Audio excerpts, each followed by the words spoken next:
अस्सलाम वालेकुम my dear friends. बालों की खूबसूरती का क्या ही कहना। बालों को काटने का, बालों को अलग अलग कलर से रंगने का, बालों को सजाने का, बालों की खूबसूरत सी चोटियां डालने का, बालों का केयर करने का क्रेज होता है ख़वातीन को। ये क्रेज आज या कल का नहीं, या छोटी लड़की और बूढ़ी औरत का नहीं, कई जमानों से हर उम्र की ख़वातीन बालों पर अपनी जान निसार करती हैं। अपने बालों को बढ़ते देख खुश होती हैं ख़वातीन।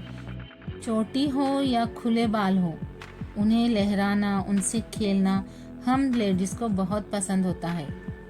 वैसे तो बाल झड़ना एक नेचुरल प्रोसेस है और ये प्रोसेस सिर्फ ख़वातीन तक ही महदूद नहीं है, बल्कि मर्द हजरात भी इस परेशानी में बहुत हद तक उलझे हैं।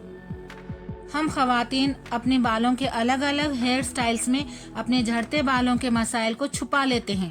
मर्द हजरात के बाल छोटे होने की वजह से वो इस झड़ते बालों के मसले को छुपा नहीं सकते हैं और उनके सर में से चांद नजर आना शुरू हो जाता है।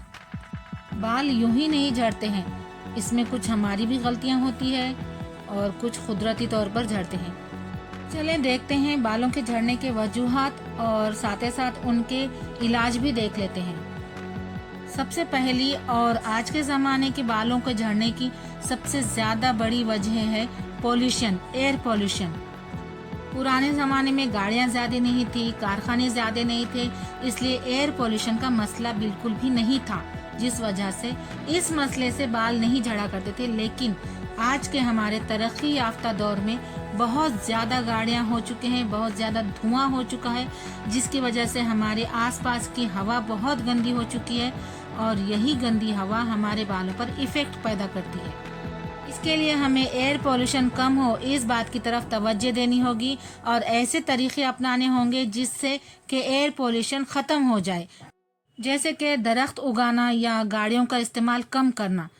अपने बालों की खुद हिफाजत के लिए हमें अपने सर पर हमेशा ओढ़ कर रहना होगा। स्कार्फ वगैरह, पल्लो वगैरह हम अपने सर पर रखें, जिससे कि अपने बाल हमेशा ढके रहें। ख़ास तौर पर घर से बाहर निकलते वक्त बगैर स्कार्फ के घर से बाहर ना निकलें। जहनी तनाव की वजह से भी बाल बहुत झड़ते हैं, इसलिए हमेशा खुश व खुर्रम रहने की कोशिश करें। जानती हूँ कि तकलीफ़ें, परेशानियाँ हर किसी को लगी हुई हैं, हर कोई फिक्रमंद होता है, लेकिन फिक्र को अल्लाह के हवाले छोड़ें और खुश रहें। तीसरी वजह है दवाइयों के साइड इफ़ेक्ट्स। देखिए, बीमारी हर किसी को होती है, हर किसी को इलाज की ज़रूरत होती है। दवाइयाँ, गोलियाँ लगे हैं सबको और आजकल केमिकल्स का ज़्यादा इस्तेमाल होता है, इसलिए दवाइयाँ, गोलियाँ जो भी अपना इलाज का तरीक़ा है उसमें कम केमिकल्स वाली दवाइयों का इस्तेमाल करें। एंटीबायोटिक्स का कम इस्तेमाल करें और ऐसी दवाइयों का इस्तेमाल करें जिनके साइड इफ़ेक्ट्स ज़्यादा नहीं होते हों और स्पेशली जिनके साइड इफ़ेक्ट्स बालों पर नहीं होते हों, ऐसी ही दवाइयों का इस्तेमाल करें। दवाई लेने से पहले मेडिकल वाले से, डॉक्टर से पूछ लिया करें कि कहीं इसके साइड इफ़ेक्ट्स तो नहीं है। बाल अक्सर ज़्यादा दिनों से चली आ रही बीमारियों की वजह से भी झड़ते हैं, यानी लंबे अरसे से बुखार हो या कोई वजह से आप बीमार हो, इसकी वजह से भी बाल झड़ते हैं। तो अब ये तो कुदरती बात है, हमें शिफा देना और बीमार करना ये तो अल्लाह के हाथ में, तो हम इसके मामले में कुछ कर नहीं सकते हैं। लेकिन हम ये कर सकते हैं कि बीमारी के दौरान भी हम अपने बालों का केयर करें। मरीज़ के साथ रहने वाले लोग मरीज़ की चोटी डालें, तेल लगाया करें बालों पे, हो सके तो उनके बालों को धोया भी करें। एक और वजह है बालों के झड़ने की और वो है हमारी गलत स्टाइल, हेयर स्टाइल जो हमने गलत तरीके से अपनाते हैं। जैसे कि हम पोनीटेल डालते हैं। आमतौर पर जवान लड़कियां बुर्का पहनने के लिए ऊपर साइड को पोनीटेल लगाती हैं, ऊपर साइड को ऊंची पोनीटेल, तो ये बहुत गलत तरीका है।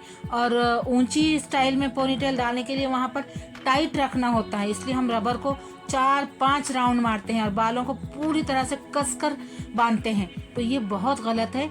उस तरह से बांधने से क्या होता है कि हमारे बाल टूटना शुरू हो जाते हैं, चाहे वो जड़ से नहीं टूटते हों, बीच से टूटते हों, लेकिन टूटते हैं। इसलिए हमेशा बालों की ढीली चोटी डालें, ज़्यादा टाइट कसकर ना डालें और ऊंचे हिस्से में तो बिल्कुल भी ना डालें, जिसकी वजह से बाल टाइट बांधना होते हैं, बाल टूटते हैं, ये सारे मसाइल पैदा होते हैं। इसलिए भाई सिंपल सी चोटी डालें, गर्दन के ऊपर ही हिस्से पर रखें बालों को। प्रेगनेंसी के बाद या बर्थ कंट्रोल पिल्स के ज़्यादा इस्तेमाल से या मोनोपॉज में आए हार्मोन्स के बदलाव की वजह से भी बाल झड़ते हैं। तो ये तो कुदरती वजूहात हुए। इनमें हम सिर्फ इतना कर सकते हैं कि बर्थ कंट्रोल पिल्स का इस्तेमाल ज़्यादा ना करें और प्रेगनेंसी या मोनोपॉज के वक्त भी बालों का केयर करें, उन्हें अच्छे शैम्पू से धोएं, तेल अच्छा लगाएं, चोटी डालें, खुले बाल ना रखा करें। इस तरह से हम ऊपरी इलाज कर सकते हैं, लेकिन अंदरूनी तौर पर बाल तो झड़ने ही है क्योंकि वो कुदरती वजह है। थायराइड की वजह से भी और किसी इन्फेक्शन की वजह से भी बाल झड़ते हैं, तो ये भी कुदरती वजूहात हुए। हमारे जिस्म में आयरन और विटामिन डी की कमी की वजह से बाल झड़ते हैं और विटामिन ए की ज्यादती की वजह से बाल झड़ते हैं।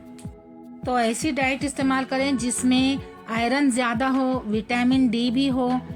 और vitamin D mostly vitamin B12 सूरज की रोशनी से मिलता है, तो कोशिश करें कि सुबह के वक्त की जो पहली किरणें होती हैं सूरज की, वो अपने जिस्म पर लें, अपने बालों पर लें। डाइटिंग करने के ख्वाहिशमंद खवातीन ज़रा संभल कर डाइटिंग करें, क्योंकि लगातार की जाने वाली डाइटिंग से बाल झड़ते हैं, बाल कमज़ोर हो जाते हैं, बाल रूखे होने लगते हैं। इसके अलावा जो कंघा या कंघी हम इस्तेमाल करते हैं उसे साफ रखा करें। जिस तकिए पर हम सोते हैं वो तकिए का गिलाफ, पिलो कवर वो भी साफ रखा करें। इन सारी गंदगियों की वजह से भी हमारे बाल झड़ते हैं। खाने में विटामिन डी रहने वाली चीज़ें खाएं, ओमेगा 3 वाली चीज़ें खाएं जैसे कि मछली वगैरह।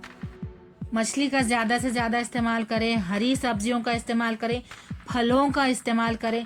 इन सारी चीज़ों की वजह से भी हमारे बाल तंदुरुस्त रहते हैं, अंदरूनी तौर पर तंदुरुस्त हो जाते हैं। बालों पर हमेशा अच्छे क्वालिटी का तेल इस्तेमाल करें, चाहे वो खोपरे का तेल हो या आंवले का तेल हो, लेकिन अच्छी क्वालिटी का तेल इस्तेमाल करें। इसके अलावा मुमकिन हो तो असली घी लगाया करें बालों को। जी हाँ, असली घी जो हम घर में बनाते हैं मलाई से वगैरह, तो वो घी इस्तेमाल करें। घी की वजह से बाल बहुत हेल्दी होते हैं, बहुत नरम होते हैं और बहुत जल्दी से बढ़ते हैं। हफ्ते में एक बार तो भी बालों को असली अंडा लगाया करें। ये जो बाहर मिलते हैं किराना दुकान में व्हाइट वाले अंडे, वो नहीं, ओरिजिनल जो गावरान अंडे होते हैं वो लगाया करें। महीने में एक मर्तबा बालों को मेहंदी लगाएं। मेहंदी से बाल बहुत नरम होते हैं और बहुत अच्छे लगते हैं, हेल्दी लगते हैं। बालों को धोने के लिए घर पर ही हर्बल पाउडर बनाएं। हर्बल पाउडर में 4 हिस्से शिकाकाई के लें और 1 हिस्सा रीठा, 1 हिस्सा सूखा आंवला, 1 हिस्सा मंजिष्ठा, 1 हिस्सा ब्राह्मी, 1 हिस्सा सूखे नीम के पत्ते, 1 हिस्सा हरी मूंग दाल, 1 हिस्सा मेथी दाना, 1 हिस्सा जासवंत के फूल का इस्तेमाल करें। इन तमाम चीज़ों को पीसना है हमें, मिक्सर में से पीसकर हम इसका पाउडर बनाएंगे और उस पाउडर का इस्तेमाल नहाते वक्त हम अपने बालों पर करेंगे। इन चीज़ों में से नीम, ब्राह्मी, जासवंत जैसी जो चीज़ें हैं उन्हें हमें छाँव में सुखाना है, धूप नहीं लगने देना है इन्हें। और इसके साथ हम इसमें जो नींबू होते हैं, नींबू का जो छिलका होता है उसका भी इस्तेमाल कर सकते हैं। नींबू का छिलका और संतरे मौसम्बी का छिलका, इन सारे चीज़ों को घर में किसी छत पर या सज्जे पर या कहीं ऐसी जगह जहां धूप नहीं आती हो वहां पर सुखाएं और इन सारे चीज़ों को मिक्सर में पीसकर उसका पाउडर बना लें। या आजकल मार्केट में ब्राह्मी वगैरह के पाउडर्स मिलते हैं, उनका भी हम इस्तेमाल कर सकते हैं। ये तो था पिछले सवाल का जवाब। अब अगला सवाल, और जो कि बहुत ही इंटरेस्टिंग है, वो सवाल है कि आप अपने पसंद की कोई रेसिपी शेयर करें।